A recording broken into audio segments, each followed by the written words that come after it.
So, Donald Trump barusan konfirmasi bahwa US akan ada crypto reserve. Isinya koin-koin Bitcoin, Ethereum, Cardano, yaitu ADA, Solana, XRP. Okay? Berita ini muncul pas aku lagi tidur sih. So, pagi banget atau kemarin malam, tergantung kamu di zona waktu yang mana. Pagi-pagi bangun, harga udah naik ke 93-92 ribu dolar. Oke, nah sebelum, karena aku tahu netizen ya, konten-konten sebelumnya kita bilang kita bearish pas dia lagi turun, tapi kita akan serok pas di bawah. Nah nanti netizen akan bilang, kocak kamu, pas turun bilang bearish, sekarang naik mau ngomong apa? Sini, aku tunjukin buktinya. Oke, alright, so history dulu ya. Sini, aku tunjukin buktinya. So, ini video yang diposting 8 hari yang lalu, Februari 22. Nah itu tanggal posting, bukan tanggal rekam. Tanggal rekamnya itu biasanya 2 hari sebelumnya. Nonton apa yang aku bilang. Kita bukan permanent bearish, bukan permanent ini akan turun sampai ke nol, no. Tapi kita akan serok lagi di bawah. Gitu. Persis di mana ya nanti aku kasih tahu ketika udah muncul. Oke. So, sudah kita bilang dari awal, bukan permanent bearish, akan serok di bawah. Di sini aku ulangi lagi di sini. Ini 3 hari yang lalu. Postingnya 27 Februari bisa dilihat di layar. Oke. Kalau mau cuanin musim yang lagi turun ini, oke? Nanti ada saatnya dia juga naik. Dan kita cuanin, selain masuk spot kita, selain beli terus diam, kita juga long pakai trade lagi. Tapi selama Anda tahu soal risk management ini, pasti, and statistiknya udah terukur dan sesuai ya, pasti netnya profit. Oke, so di situ sudah clear, nggak full bearish. Tinggal beneran nggak kita bisa beli pas di bawah di 80.000 sekian. Nah ini aku akan tunjukin beberapa bukti. So di sini aku tunjukin dulu dari sisi chartnya. Harga atau titik terendah itu terjadi di 28 Februari. Okay. Kita belinya nggak persis di bawah. Kita nggak berhasil dapat 78.000. Kita dapatnya itu di 82. Ini bukti chatnya. Ini 27 Februari ya. February 27th. Salah satu member fan ditanya, apakah 82 pasti bawahnya? Karena waktu itu kita lagi serok. Dan aku jawabnya, no, aku udah jelasin tadi pagi, mungkin bisa ke 75, tapi untuk posisi spot, yaitu barang yang kita beli, simpen, nggak peduli lagi soal mau turun sampai berapa, pokoknya jual kalau udah naik, right? Aku udah jual dari 105.000 untuk beli balik di 82.000, itu namanya udah dapat mayoritas gerakan ke bawah. Sisa receh-receh di ujung atas ujung bawah itu kayak sebuah singa, lion, dia udah makan mayoritas apa itu yang dia bunuh, sisanya biar untuk burung-burung dan hyena yang mau makan sisa-sisanya doang gitu loh, right? So itu psikologi aku di spot. Aku nggak peduli soal persis bawahnya di mana. Nah 82 ke 78 mesti ada selisih 5% sekian gitu loh. Kalau persis dapat banget 78 ya extra 5% lah. Ya, tapi dari 105 ke 82 itu udah good enough gitu loh. Nah, saya mau konfirmasi ulang dengan satu hal lagi. Jadi ini aku benar-benar kayak mau klarifikasi dulu soal posisi kita supaya para netizen itu nggak salah paham. Karena market berapa bulan ini, bukan berapa bulan sih, sebulan 2 bulan terakhir ini, itu memang short term movementnya itu volatile banget. Turun naik. Jadi kalau kamu nonton kontennya channel Mindstack telat atau beda hari atau nggak sesuai urutan, nanti salah kiranya itu kita cuma bearish pas dia lagi turun, pas naik baru bilang belakangan bullish. That's not true. Kita itu beli pas murah dan sekarang lagi mau cuanin trades yang akan terjadi sebelum dia break all time high lagi. Nah tapi kapan? Itu kan pertanyaannya. Nah di komunitas VIP memang aku bisa kasih tahu on the day live. Kalau di channelnya Mindstack agak susah karena kenapa? Gini loh. Contoh, ini konten terbaru kita, aku kirim ke grup konten editors kita, editor note. Aku udah posting di komunitas di grup editors kita.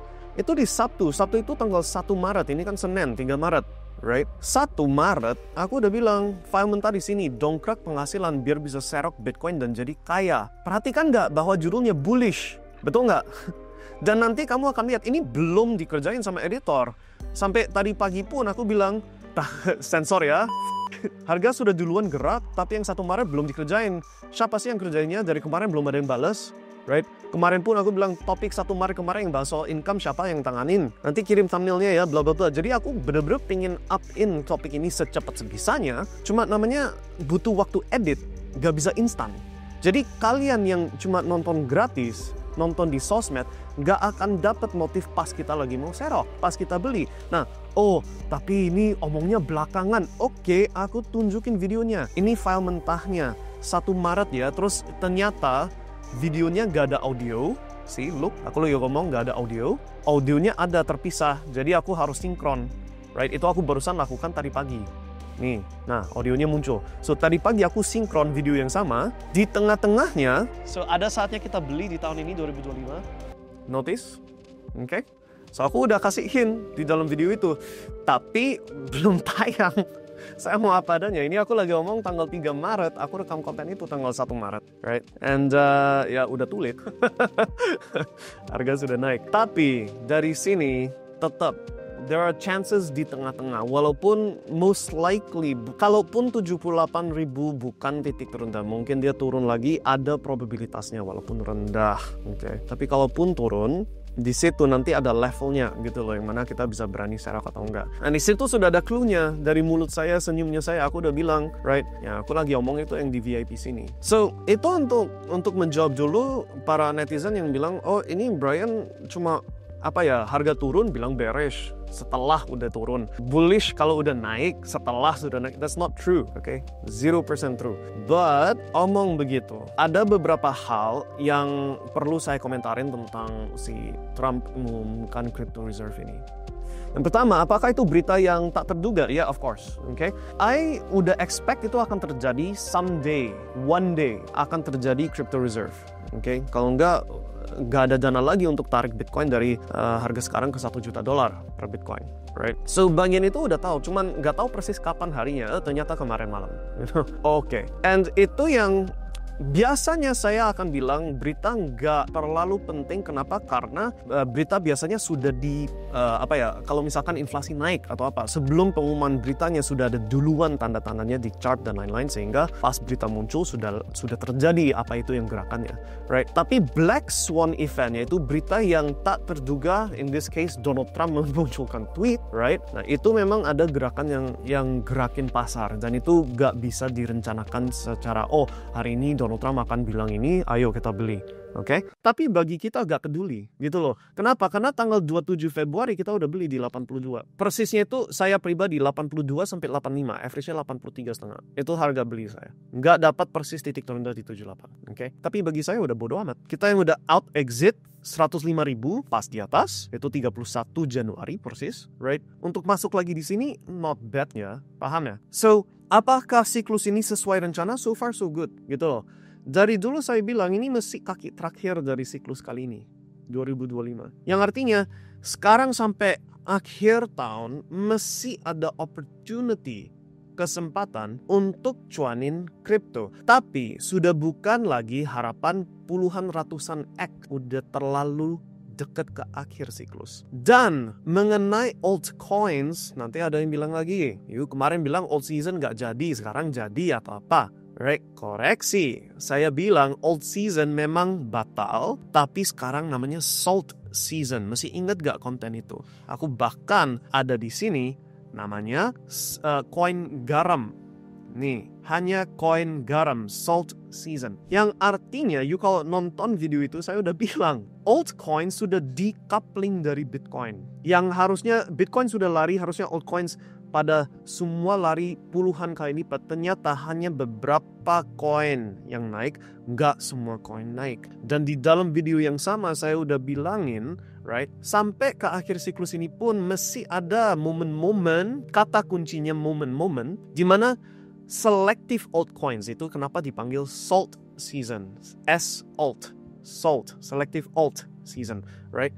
Sampai ke akhir siklus ini akan ada koin-koin selektif yang tetap outperforma Bitcoin. Short term, jangka pendek, bukan jangka panjang, oke? Tapi itu sudah di saatnya yang mana satu, kita udah di dekat akhir siklus kali ini, so gak bisa all in agresif beli altcoins dan lupakan resiko. So sudah gak bisa lagi all in atau main besar-besaran ke altcoins, karena kalau sudah lewat puncak terakhir dan mesti pegang koin sampah, ya siap-siap ke nol. Oke, itu poin satu. Poin kedua, kesempatan cuan altcoins di salt season. So, sekali lagi, bukan semua altcoins, gak bisa buta mata beli apapun, right? Selective altcoins, cuannya itu harus tahu kapan masuk, kapan keluar dengan jauh lebih akurat. Oke, karena kenaikannya sudah bukan lagi puluhan ratusan kali, paling cuma kalau ujung ke ujung ya mentok-mentok berapa 5x, kecuali beberapa koin pengecualian yang kalau kamu beruntung ya dapat satu yang 100x tapi besoknya jebol ke nol juga,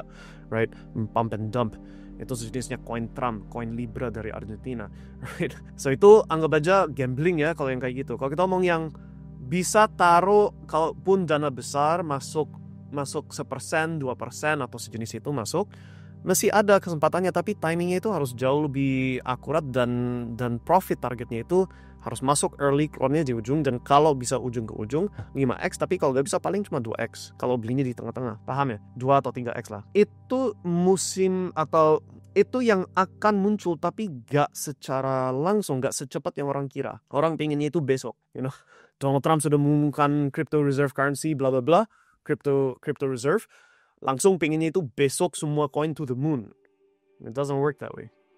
Butuh beberapa bulan. Okay? Kita yang udah beli di bawah si Bitcoin ya, aman-aman aja. Nah, aku gak bilang itu titik terbawah. Bisa jadi di beberapa bulan ke depan ada probabilitas rendah, tapi ada probabilitasnya harga Bitcoin lanjut koreksi turun dan mungkin break 78 ribu. Tapi itu resiko kecil. Kita yang beli di spot santai aja karena time frame kita itu sampai akhir tahun. Yang kita cuanin sementaranya adalah gerakan mikro yang namanya trading. Tapi itu gak cocok untuk semua orang melakukan. So, apa artinya? Satu, dengan Donald Trump mengumumkan crypto reserve, itu good untuk dunia kripto secara keseluruhan. Harap banyak negara juga ikutan, dan itu akan dorong harga, terutama Bitcoin, ke, kita ngomong time frame 5-10 tahun ke depan, ya $1 juta, easy. Okay? Tapi di daftar koin-koin yang dia sebutkan, ada Ethereum, Cardano, Solana, XRP. Analisaku apa tentang itu? Satu, Donald Trump itu memang orang yang America first. Semua keputusan dia itu America first. Semua koin kecuali Ethereum dan Bitcoin itu semua American, US coins. Oke, itu poin satu. Poin kedua, Ethereum juga on that list. Makanya kita juga ada simpanan Ethereum walaupun gak banyak. Okay. Banding Bitcoin ya, masih ada Ethereum. Okay. Tapi untuk sisa kaki terakhir di siklus ini, definitely dominant di Bitcoin. Cuanin si trades yang kita lakukan. Kayak kemarin ini waktu kita lagi nge-short, terus kita beli lagi. Di sini aku cari kata kuncinya, right? Buy spot with profits, okay? Sini. Kemarin kita short 27 Februari. Okay, taking profits di 93 something, 93 ribuan. The other two are set between 80-82, tapi akan manual take profit, right? I'm more patient, blah blah blah blah blah. We are close enough to the bottom untuk mulai beli spot. So sekali lagi, we did buy di 82, 83, 84. I average sekitar 83,5. Blah blah blah blah blah. Taking profits, the other two are set between 82, akan take profits secara manual. Terus di bawahnya lagi aku bilang, okay, good enough. Taking profits on all shorts, converting those profits to BTC spot. Ini semua di 27 Februari. So itu yang kita sedang lakukan, right? Now, untuk masalah notifikasi, ada beberapa hal yang bisa saya sarankan untuk kalian. Satu, of course, subscribe and follow si channelnya Mindstack, right? Tapi asal kalian tahu, yang aku posting as a video kayak gini, itu gak mungkin aku bisa hari ini posting langsung hari ini juga tayang. It's very difficult untuk melakukan itu. Tadi kamu udah lihat di grup editor saya. So, selalu notifnya itu pasti sedikit telat. Dan in the case of Bitcoin, selisih 2 hari aja udah dari 78.000 ke 94.000. 20%. Nah, itu 20% yang sudah dinikmati sama member VIP. Karena mereka dapat infonya live di saat yang sama, right? Tapi kalian yang nontonnya secara casual, ya 94.000 masih murah banding akhir tahun, oke? Okay? Tapi antara sekarang sampai dia benar-benar lari, right? Di sini probabilitasnya sudah bukan lagi fix definitely up or down. Ini bisa kocak, kocok lagi gitu loh. Dan itu most likely apa yang terjadi. So untuk kita yang melakukan trading dan akurasi kita itu bisa dihitung lumayan oke. Antara sekarang sampai sebulan, 2 bulan, 3 bulan ke depan kita ya tinggal cuanin gerakan tengah-tengah, turun, short, naik, buy, long position, right? Untuk apa? Untuk menambah Bitcoin. Dan untuk Anda yang nggak trading juga, ya fokus ke income. Income. Itu topik yang harusnya sudah muncul, tapi editors kebablasan nggak tanganin. Udah disiapin dari 1 Maret dan most likely maybe kalau bukan hari ini besok mungkin baru tayang ya. Di situ sudah saya omongin, you harus fokusin ke income karena you butuh income untuk bisa beli murah harga Bitcoin, baik itu di sisa siklus sekarang atau untuk next waktu serok di next cycle, harga titik-titik termurah. Oke? So semoga itu mengklarifikasi beberapa poin dari segi beritanya si Donald Trump, yes, dari segi karena ini di momen yang mana market lagi a lot of volatility, naik turunnya drastis untuk medium short term, dan saya mau komunikasinya super jelas supaya gak ada miskom. Oke? Kita bukan udah turun baru omong bear, udah naik baru omong bull. Kita itu beli murah, jual di atas. Dan udah terbukti. Hanya saja apa yang saya bisa infokan secara langsung di Telegram, di komunitas kita cepat sekali, instan. On social media kalau kamu nggak subscriber dan nontonnya 3 hari kemudian udah telat nontonnya. Dan kalaupun kamu subscriber yang rajin, masalahnya kita rekamnya hari ini, upnya baru 2 hari. Biasanya begitu, karena editor butuh waktu. Oke, so itu dulu sementara, and nanti kita ketemu lagi di next video. Cuma mau cover topik itu sih. Sukses selalu and salam cuan.